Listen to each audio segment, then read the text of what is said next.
사랑하는 성도 여러분, 민족의 대명절 추석이 코앞에 다가왔습니다. 거리마다 풍성함을 이어가고 이야기하고 들판은 황금빛으로 물드는 시간이 바로 우리 추석의 절기의 분위기지요. 하늘에는 밝은 보름달이 우리의 마음을 비추기도 합니다. 오랜만에 만날 가족과 사랑하는 이들의 얼굴을 떠올리면 마음 한편이 따뜻해져 오지요. 고소한 기름 냄새, 갓 쪄낸 송편의 달콤한 향기, 아이들의 웃음소리가 어우러지는 풍경, 추석의 본래 풍요와 감사의 그 모습이 사뭇 우리의 삶에 생각만 해도 떠오르는 이미지들입니다. 그러나 솔직하게 우리의 삶을 돌아보면 추석과 우리 명절에 기쁨과 감사만 있는 것이 아니다라는 것입니다. 때로는 명절을 보내는 것이 얼마나 어려운 일인지 생각할 때가 있어요. 때로는 우리가 누군가는 오랜만에 만난 친지들 가운데 기쁨도 있지만 부담스러운 상황도 우리의 삶에 때로는 우리의 명절에 있는 분위기입니다. 이런 질문들이 오가는 거예요. 좋은 소식 없니?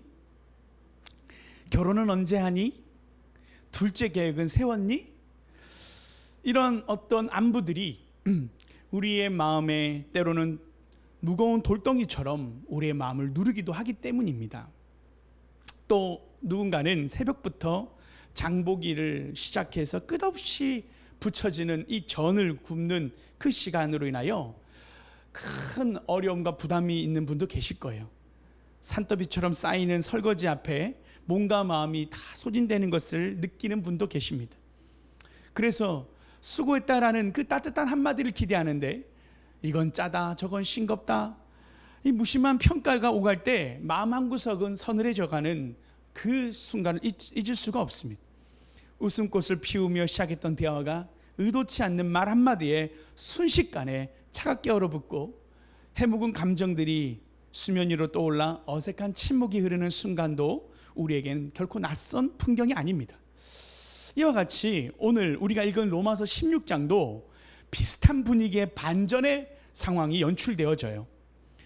사도 바울은 우리가 지난주도 살폈지만 3절부터 16절까지 무려 26명의 이름을 하나하나 불러가며 사랑과 존경이 담긴 문안 인사를 드렸어요. 그런데 마치 오늘 이 훈훈함이 절정에 다르는 순간에 사도 바울은 갑자기 분위기가 돌변하는 말로 날카로운 경고의 메시지를 오늘 본문에서 던지고 있습니다. 이것은 영적 가장이 목회적 결단과도 같은 그 순간의 고백으로 어려운 말을 꺼내고 있는 거예요. 따뜻하고 사랑스러운 공동체일수록 평화가 얼마나 깨지기 쉬운지를 알았던 사도 바울의 마음에 가정 가운데 어떻게 하면 평화를 지켜나가는지, 어떻게 하면 이 좋은 분위기를 더 이어갈 수 있는지를 사도 바울은 경고하며 마음 가운데 높아심으로 마지막 멘트에, 마지막 편지에 이 분위기 어려운 고백을 하고 있는 겁니다. 사도 바울은요, 따뜻함과 기쁨이라는 이 포장지 안에 교묘하게 숨어 들어오는 우리의 관계를 깨트리려고 하는, 무너뜨리려고 하는 분열의 씨앗에 대하여 이야기를 합니다. 무심코 던진 말, 이기적인 행동, 자기중심적인 생각 등 오늘 추석 가운데 우리에게도 우리의 가정을 깨트리는 분열의 씨앗에 대하여 사도 바울은 우리에게 먼저 예방적인, 우리의 선제적인 하나님의 말씀을 우리에게 전해주는 것 같습니다. 오늘 주님 주신 영적인 처방전을 가지고 우리가 이 추석을 맞이할 때 우리의 가정에 하나님이 주시는 하늘의 평강으로 하늘의 씨앗이 우리의 삶과 우리의 가정 가운데 심기는 또한 말씀의 시간이 되기를 우리가 결단했으면 좋겠습니다. 여러분, 오늘요, 우리가 추석이라는 기쁜 날이지만 이 기쁨 뒤에 우리의 내면을 때로는 힘들게 하는 어려운 순간뿐만 아니라 우리가 그러한 기쁨이 아닌 어려움을 끼치는 사람이 돼서는 안 되지요. 그래서 오늘 주님은 우리에게 이 말씀을 통하여 놀랍게도 로마서의 마지막 이 말미에 그 좋은 분위기에서 갑작스러운 이 화제가 전환되어지는 이 메시지가 오늘 하나님이 우리 이 추석 명절을 맞이하는 기쁨의 이 순간에 이제 일주일간 쉰다라고 하는 생각과 가족을 만난다는 기쁨 속에서 갑작스러운 분위기의 반전 속에 우리의 마음을 먼저 준비시키시는 하나님의 말씀을 우리가 받길 원하는 것이죠. 사도 바울도 그러한 권면을 영적 가장의 마음으로 던져주고 있다라는 거예요. 자, 그래서 오늘은 우리가 추석을 맞이하는 우리의 가정을 어떻게 하면 하나님의 평강으로 우리의 가정을, 가정에 심는 하나님의 평강이, 가정에 심는 하늘의 평강이 우리 가정에 심겨질 수 있는지를 함께 나눠보고자 하는 거예요. 첫 번째, 우리의 가정 가운데 하늘의 평강을 심는 가장 중요한 부분은 먼저 분쟁의 씨앗을 우리가 경계하는 것입니다. 분쟁의 씨앗을 경계하라입니다. 우리 오늘 말씀 17절 말씀 함께 살펴볼까요? 17절 말씀 함께 읽어봅시다. 시작. 형제들아, 내가 너희를 권하노니 너희가 배운 교훈을 거슬러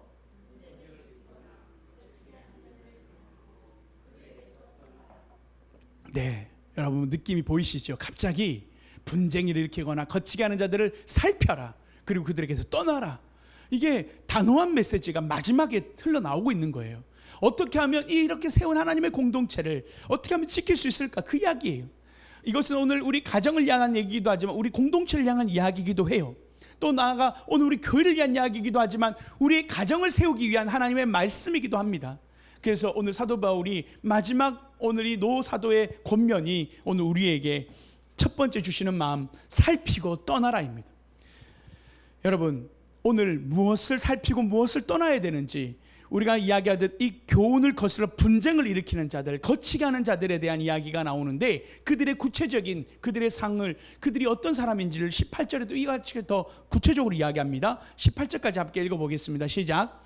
이 같은 자들은 우리 주 그리스도를 섬기지 아니하고 다만 자기들의 배만 섬기나니 아첨하는 말로 순진한 자들의 마음을 미혹하느니라.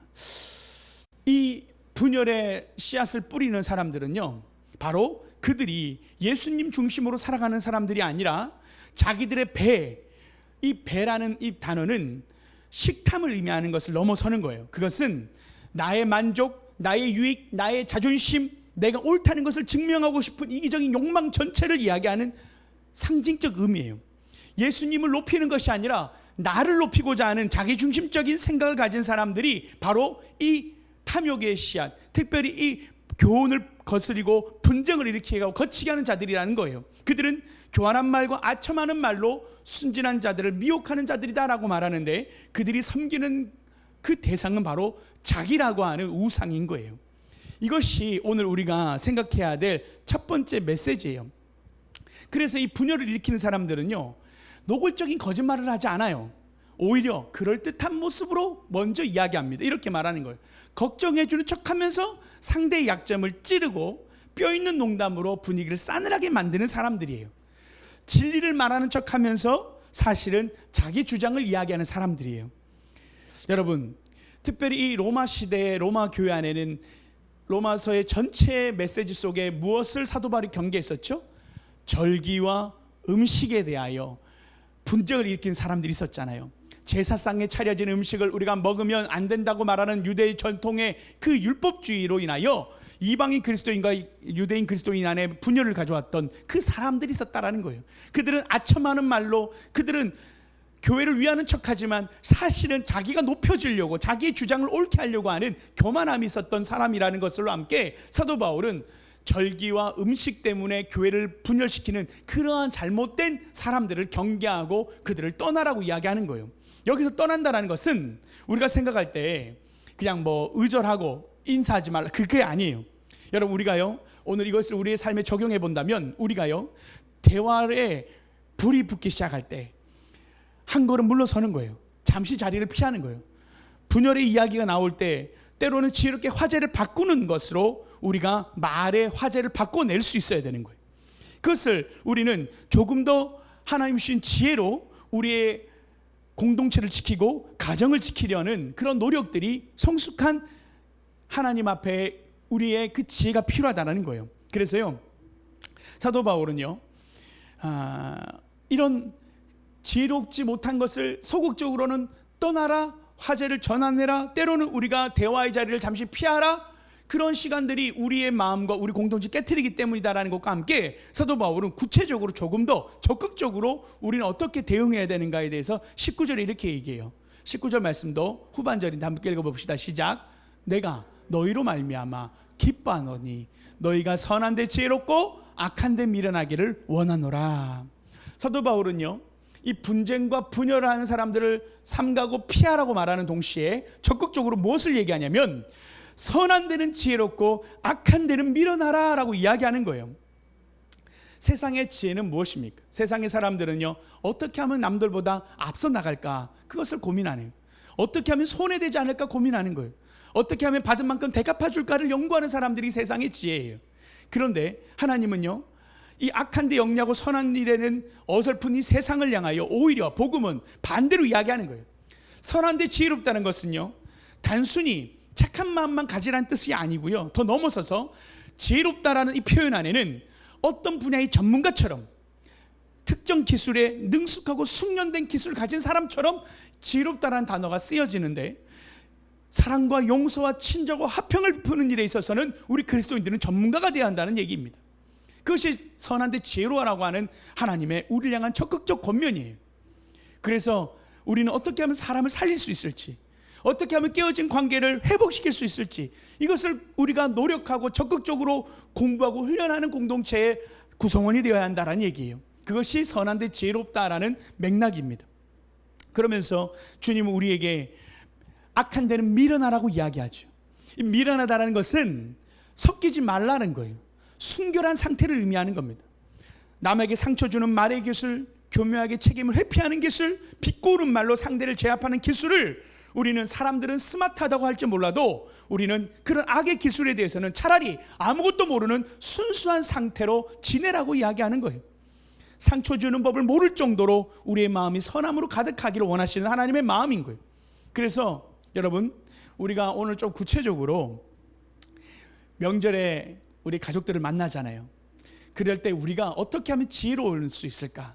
여러분에게 좀 지혜의 우리가 전문가적인 기술을 몇 가지를 조금 나누려고 합니다. 우리가 가족을 만나기 전, 우리가 공동체 구성원을 만나기 전 우리 마음에 몇 가지 원칙을 세우면 좋은데, 이것이 오늘 우리의 마음의 처방전으로, 우리의 마음에 먼저 예방 접종으로 만들어져서 추석 명절에 우리의 마음을 지키고 우리의 가정을 하나님의 주시는 평강으로 우리의 가정의 분열을 우리가 하나님 안에서 깨트리고 오히려 하나님의 평강을 심는 우리의 마음에 하나님 주시는 사명자로 서기를 원하는데요, 첫 번째가 뭐냐면, 이 말이 상대방의 유익을 위한 것인가 아니면 내 배, 내 자존심을 채우기 위한 것인가를 생각해 보라는 겁니다.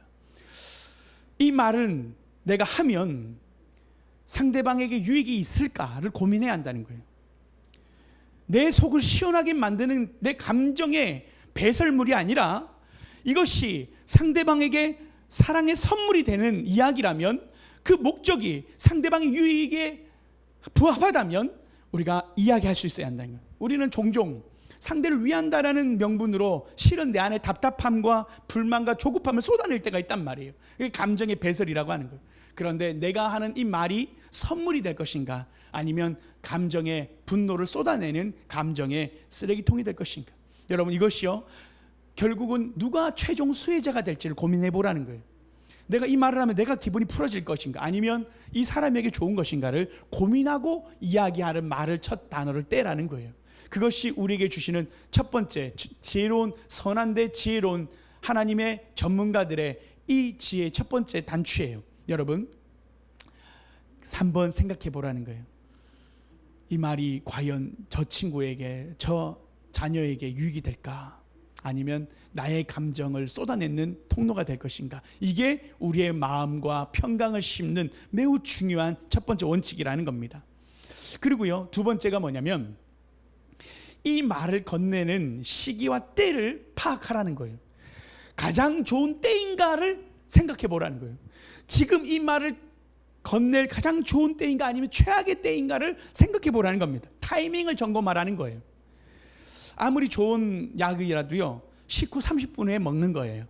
잠들기 직전에 먹는 게 아니란 말이에요. 아무리 옳은 말이라도요, 상대가 지쳐 있거나 모두가 모여 있는 명절 한복판은 최악의 타이밍이 될 수 있다는 거예요. 상대방에게 이 말을 할 때 그 사람이 담을 만한 빈자리가 있는가를 살펴보라는 거예요. 배려가 있어야 한다는 거예요. 근심과 피로로 마음의 컵이 꽉 차 있는 사람에게는요, 그 어떤 말도 더 담길 자리가 없다는 겁니다. 하고 싶은 말을 쏟아내기 전에 먼저 상대방의 표정과 감정을 읽으라는 거예요. 마음의 문이 굳게 닫혀 있으면 녹화할 때가 아니라 조용히 곁을 지켜주고 문이 열릴 때까지 기다려줘야 한다는 거예요. 정말 중요한 이야기라면 가장 좋은 시간을 기다려주는 배려가 필요하다는 겁니다. 하고 싶은 말을 하는 것보다 해야 할 때를 아는 것이 훨씬 더 큰 사랑이자 성숙이라는 겁니다. 그래서 아침부터 일 다 하고 막 피곤한 사람인데 조금 쉬려고 하는데 갑자기 이런 부담스러운 얘기를 하거나 지적을 하거나 무언가를 이렇게 좋은 얘기라고 해도 아무리 그 사람에게 좋은 얘기라도 그 타이밍이 좋지 않으면 그것은 때로는 부담스러운 시간이 될 수 있다는 거예요. 그래서 명절은 또 함께하는 좋은 분위기잖아요. 꼭 그럴 때 잔소리하는 사람이 있어요. 왜요? 자기를 드러내고자 하기 때문에, 자기 영향력을 드러내고자 하기 때문에. 이 집안에 누가 주가 리더인가를 드러내고 싶은 사람이 꼭 있어요. 꼭 아무 일도 안 하는 사람이 말을 많이 해요. 꼭 뭐 안 하던 부모님 안 섬기는 사람이 잔소리는 되게 많이 해요. 그렇잖아요.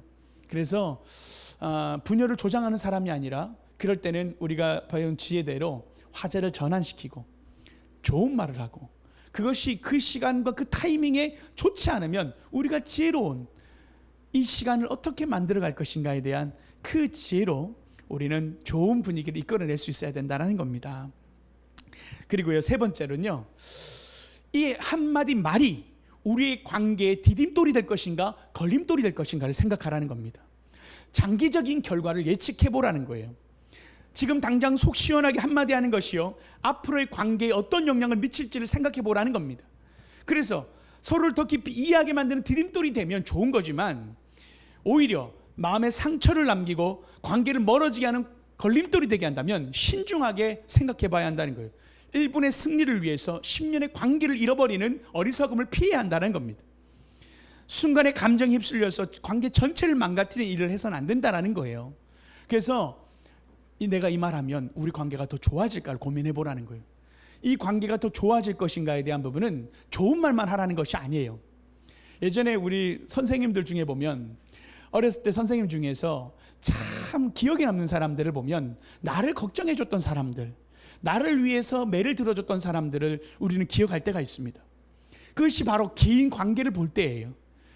그래서 이 말이 정말 우리 자녀를 위한 말인가, 아니면 나의 답답함과 나의 조급함인가를 고민해 볼 수 있는 가장 중요한 우리의 마음의 결단인데요. 때로는 우리가 너무 좋은 사람이 될 때도 있어요. 너무 좋은 말만 해주는 사람도 있어요. 그런데 저는요, 관계는 그렇게 발전한다고 생각하진 않아요. 때로는 쓴 약이 몸에 좋다고 하듯이 우리가 때로는 그 사람에게 정말 유익한 말을 해줄 때 더 깊은 관계로 나아갈 수 있다는 겁니다. 그래서 무조건 잔소리를 하지 말라, 무조건 나쁜 말, 이 말이 아니에요. 지혜가 필요하다는 거예요. 내가 이 말을 통하여 오히려 이 친구에게 유익이 되고 이 관계가, 우리의 관계가 더 좋아질 수 있다라는 그 확신이 여러분 들 때, 저는 여러분 우리 안에 그러한 마음 가운데 생각해 볼 수 있는 지점이라는 것입니다. 그리고요, 가장 중요한 네 번째예요. 네 번째는 지적하기보다는 행동으로 먼저 보여줘야 한다는 겁니다. 가장 성숙한 대안을 찾는 것이 바로 이것입니다. 100마디 말보다 한 번의 따뜻한 행동이 사람의 마음을 움직인다는 거예요. 그래서 가족의 게으름이 있는 어떤 분위기가 있다면 지적하는 대신 내가 먼저 청소하고 누군가 무관심을 탓하는 대신 내가 먼저 다가가 안아준다는 거예요. 누가 여기 쓰레기를 안 치웠어, 누가 여기 집에 이렇게 어질렀어가 아니라 내가 먼저 치우면 된다는 거예요. 그것이 자녀와 가족에게, 또한 우리 공동체에게 주는 좋은 메시지가 된다는 거예요. 그리고 사람들이 그런 얘기해요. 우리 가정은 사랑이 없어, 이제 우리 가정은, 우리 공동체는 사랑이 식었어 할 때, 여러분 그 무관심을 탓하기보다는 내가 먼저 다가가서 안아주고 들어주고 관심 가져주는 것이 가장 중요한 지혜라는 거예요. 그래서 이것이 말보다도 더 큰 영향력을 끼칠 수 있는 거예요. 그래서 우리는 평론가가 되는 게 아니라 모델이 되어야 한다는 겁니다. 비판하는 우리의 삶의 말보다 오히려 사랑의 섬김으로부터 위대한 변화가 일어난다는 사실을 우리는 기억해야 해요. 할렐루야. 자, 여러분, 제가 네 가지를 이야기했는데 다 기억 못하지요. 제가 짧게 다시 한번 정리한다면, 여러분,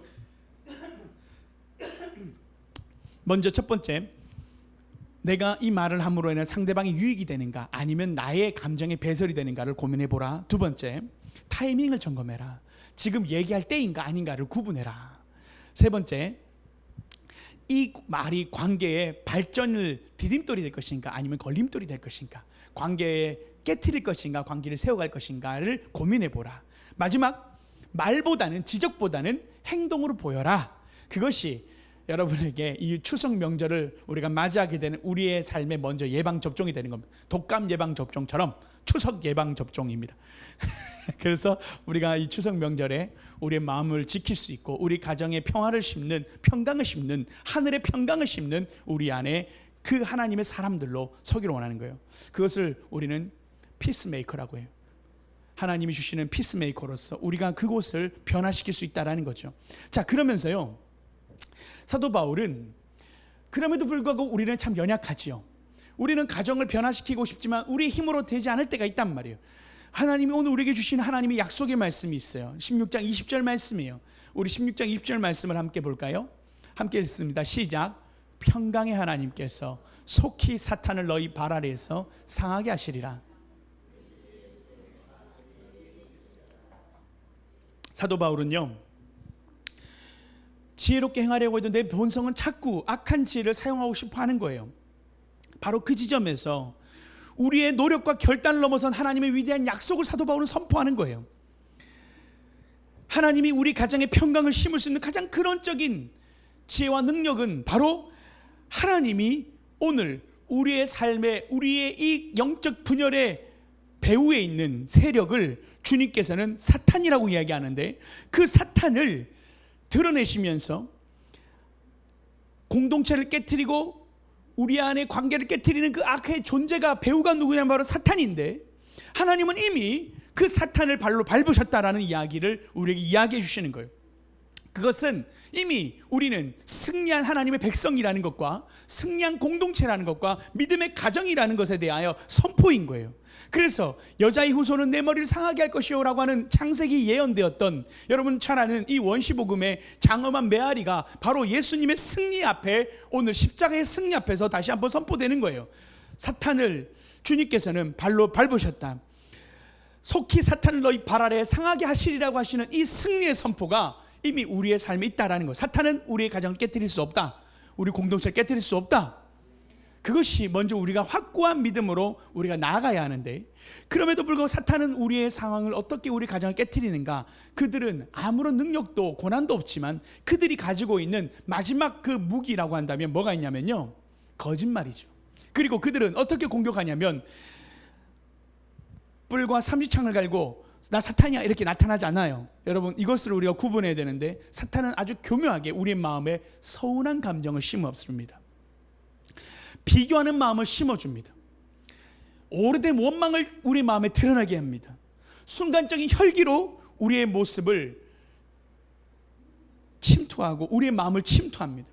여러분, 그때 우리는 그것이 우리의 마음을 힘들게 하고 우리의 마음 가운데 우리의 가정을 때로는 너무나도 하나님 앞에 포기하고 싶을 때가 있는 거예요.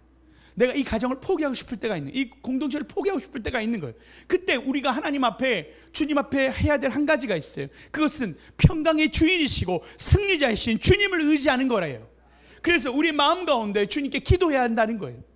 우리 가정 앞에, 주님, 제가 저의 입술을 지킬 수 있도록, 제 마음을 지킬 수 있도록 도와주세요.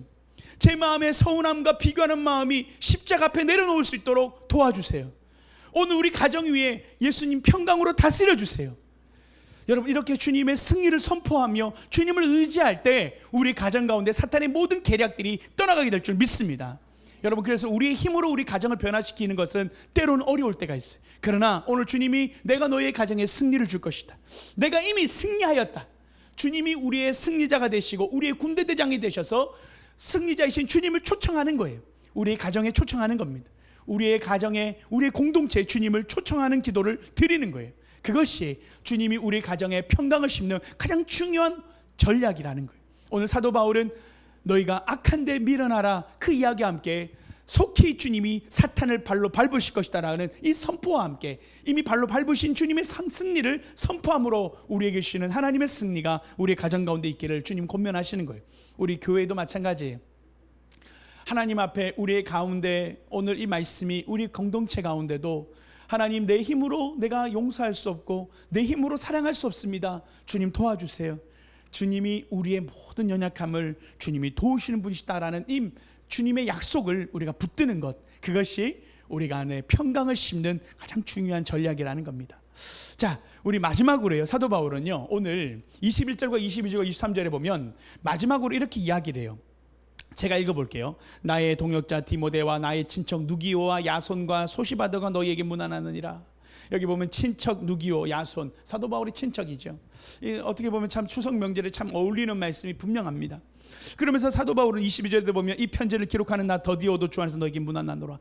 더디오가 이걸 대필하고 있는 거예요. 더디오의 이름이 나와요. 그리고 23절에 보면 나와 온 교회를 돌봐주는 가이오도 너에게 문안하고 이성의 재무관 에라스도와 형제 구하노도 너에게 문안하니라 말하면서 한 사람 한 사람의 이름을 부릅니다. 여러분, 이것이 중요한 우리에게 주시는 영적 공동체의 하나 되게 하는 원리 중에 하나님 주신 지혜인데 뭐냐면, 주님은 우리에게 장엄한 승리의 선포를, 사탄의 그 모든 결계를 우리가 풀고 승리의 고백하는 이후에 사도 바울은 동역자의 이름을 따뜻하게 부릅니다.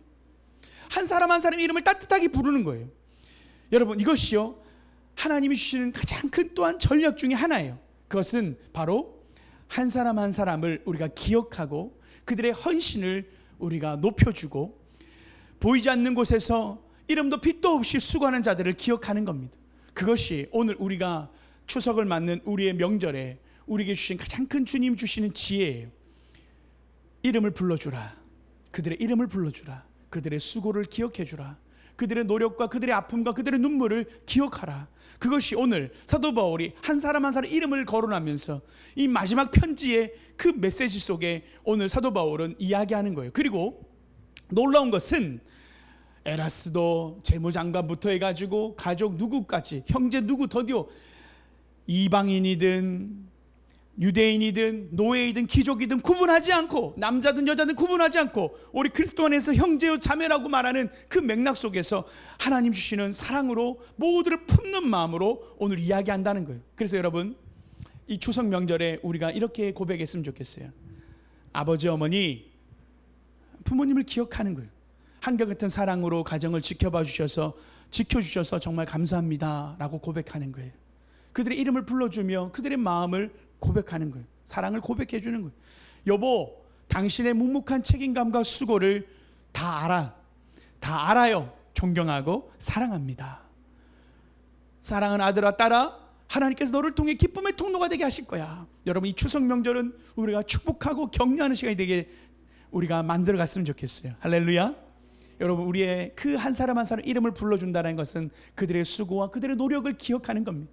해서 우리는 이 명절에 하나님 주신 가정에 심는 하늘의 평강을 우리가 축복의 언어로 심는 거예요. 그들을 안아주는 거예요. 그들의 수고를 우리가 안아주는 거예요. 여러분, 옆에 사람에게 우리가 이렇게 고백했으면 좋겠어요. 여러분, 당신이 계셔서 행복합니다. 당신이 함께함으로 행복합니다. 우리 옆 사람에게 한번 인사해 볼까요? 당신이 계셔서 행복합니다. 당신이 계셔서 행복합니다. 네, 할렐루야. 여러분, 한 사람 한 사람을 봐주고 기억해주고 우리가 함께 이렇게 격려해주는 것이 우리의 가정에 평화를 심는 가장 큰 중요한 전략이라는 거예요. 사도 바울은 한 사람 한 사람 이름을 늘 기억하고 불렀다라는 거예요. 사도 바울은 그렇게 공동체를 섬겼고 그 가정의 영적 가장으로서 교회를 섬겼던 지혜를 우리에게 보여주는 거예요. 여러분, 오늘 제가 추석을 맞이하는 예방접종 몇 가지를 놔드렸습니다. 하나님이 오늘 우리에게 주시는 말씀이에요. 여러분, 우리가 이번에 명절에 지적하고 비난하고 비판하는 것 대신 격려해주고 축복해주고 더 잘 되는 말을 해줬으면 좋겠어요. 저희 딸이 이제 추석 지나면 입시예요. 이제 고3, 이제 고등학교, 고3이 아니고 고1로 올라가는데 이제 그 댄스를 하니까 이제 예고 입시를 이제 보게 됩니다. 그래서 추석 끝나자마자 바로 이제 입시 전형으로 들어가요. 추석 딱 지나고 그 다음 월요일부터 해가지고 들어가고 실기 시험을 치게 되는데, 그래서 여러 가지로 제가 우리 딸을 이제 대화하면서 벌써 이제 입시예요. 고등학교 입시예요. 이제 실기하는 이제 예체능 계열은 고등학교도 중요하잖아요. 그러다 보니까 이 예고나 이런 것들에 대한 진학이 있는데 딸아이가 이제 이런 시간들을 이야기하니까 제가 딱 긴장이 되더라고요. 그러면서 잔소리하고 싶은 마음이 막 올라와요. 지금까지 안 하고 뭐 했어? 뭐 이런 생각들이 막 뭐 자신감 없는 이야기하면 지금 뭐 할 수 있지 뭐 잔소리가 막 마음에 오르기도 하고 막 화가 나기도 하고 하면서도 그러면서도 이제 딸을 향하여 제 마음에 그 딸의 꿈과 미래를 향하여 축복해주고 싶은 거예요. 그래서 자기소개서랑 뭐 써야 된대요. 그래서 제가 몇 시간을 같이 붙들고 같이 써주는 거예요. 같이 써주면서 너의 특기가 뭔지 같이 함께 화가 막 올라올 때가 있어요. 말하다 보면 자기가 했는 것도 기억 못하고 막 행사 나가서 뭐 상 받았던 것도 기억 못하고 막 하면 뭐 화가 날 때도 있고 막 하여튼 이런저런 거 다 누르고 이 딸을 축복하는 마음으로 같이 써주고 같이 그 자리에 함께 해주면서 응원해주고 그러면서 잘 될 거야. 잘 될 거야. 하나님이 너와 함께 하실 거야. 그 이야기를 하면서 실질적으로 또 입시철이 되니까 함께 그 시간을 같이 해줘야 되겠다는 생각이 드는 거예요. 여러분 어떻게 보면 부모가 염려가 되고 걱정되고 또 부모도 긴장되니까 때로는 잔소리할 때가 있잖아요. 그런데 제가 우리 자녀를 이제 하나님 앞에 올려드리면서 제 마음이 더 많이 축복해 주라는 마음이 많이 들어요. 그래서 아들을 향해서도 대한민국의 유명한 브리더가 되어서 많은 생명을 나누는 기쁨을 나누는 사람이 되어라. 우리 딸에게는 그 춤으로 사람들을 기쁘게 해주고 하나님을 기쁘게 하는 좋은 댄서가 되라. 그런 축복들을 할 수 있다. 넌 할 수 있다. 보면 할 수 없을 것 같아요. 그러나 할 수 있다. 할 수 있다. 우리가 그렇게 축복하는 거예요. 하나님의 마음으로 격려하는 거예요. 너 잘하고 있어. 잘할 수 있어. 아빠 나 못할 것 같아. 아빠 나 안 하고 싶어. 아니야. 할 수 있어. 넌 할 수 있어. 아빠가 가장 좋은 응원자가 되고 부모가 가장 좋은 응원자가 되어주는 거예요. 여러분 우리 추석 명절에 조카들 만나고 하면 돈만 주지 말고 그의 꿈들을 응원해 주길 바랍니다. 너는 할 수 있어. 너는 할 수 있어. 여러분 둘째 언제 낳을 거 이런 얘기 하지 말고 취업 언제 할 거 이런 얘기 하지 말고 너는 잘 될 거야. 너는 잘 될 거야. 너는 이런 축복된 말로 오히려 그들의 어떤 잡, 행동, 일 이런 것보다 더 큰 그림으로 너의 인생을 하나님이 축복하실 거야. 우리 그렇게 올 추석 명절을 우리가 하나님이 주신 사랑으로 격려하고 축복하기를 원합니다. 그리고 돌아오는 걸음에서 우리 부부싸움 하지 마시고 수고했어 그 한마디를 우리가 먼저 던질 수 있는 우리 부모님에게도 감사의 고백을 드릴 수 있는 그런 우리가 평화를 심는 다시 말하지만 피스메이커로 우리가 하나님 앞에 드려지길 원합니다. 여러분 분쟁의 씨앗을 경계하십시오. 지혜로 화제를 전환시키고 그 자리를 피하십시오. 선한데 지혜로 악한데 밀어나십시오. 하나님 주신 지혜의 전문가가 되십시오. 원칙을 생각하십시오. 이 말이 유익한지 경계가 우리가 걸림돌이 될지 디딤돌이 될지 타이밍은 맞는지 여러분 그렇게 살피면서 여러분 안에 주신 지혜로 상황을 대하십시오. 그리고 하나님이 사탄을 발로 잡으셨음을 믿고 하나님을 우리 가정에 초청하십시오. 주님의 승리를 우리 가정에 초청하십시오. 기도로 우리 가정을 올려드리십시오. 또한 우리의 가족의 이름을 부르며 한 사람 한 사람을 축복하십시오. 그것이 오늘 주님이 우리에게 이 추석 명절에 주신 하나님의 평강의 통로로 축복의 통로로 우리에게 주신 지혜의 한마디요. 주님 주시는 하나님 주시는 우리 안에 평강의 메마른 가정에 하나님 평강을 흘려보내는 하나님의 축복의 도구로 우리를 세우시고자 하시는 놀라운 시간임을 우리가 응답하며 이 추석 명절을 맞이했으면 좋겠습니다. 할렐루야. 승리하고 돌아오십시오. 기쁨으로 우리가 하나님 앞에 영광을 올려드리는 우리 온 성도님 되시기를 축복합니다. 명절에 나가 있는 또 많은 분들 또 오고 가는 걸음 속에서 그 좋은 시간에 가정을 세우는 이야기와 기쁨으로 기대로 우리 가정을 오늘 이 연휴 기간을 세우시는 여러분 모두가 되시기를 축복합니다. 함께 기도하시겠습니다.